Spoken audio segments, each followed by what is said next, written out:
Hello friends, let's take another example of finding a wrong term in a sequence. So let's take this series where we have 125, 126, 124, 127, 123 and 129 as the numbers. Let's see if these follow a specific pattern. Now let's try to find the difference between these numbers. So 125 minus 126, it is going to be plus 1.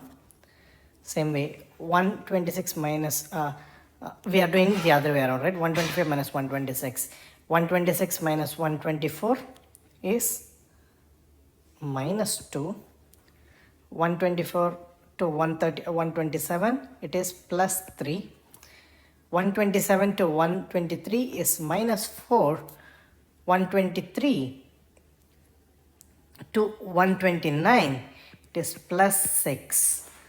So if we extrapolate the same sequence, if it has to be, then it should have been plus 1 minus 2 plus 3 minus 4 and then plus 5. That gives us 123 plus 5, which will be 128. 120. So this should have been the correct answer. Try to follow us for some more problems in a similar fashion. Thank you.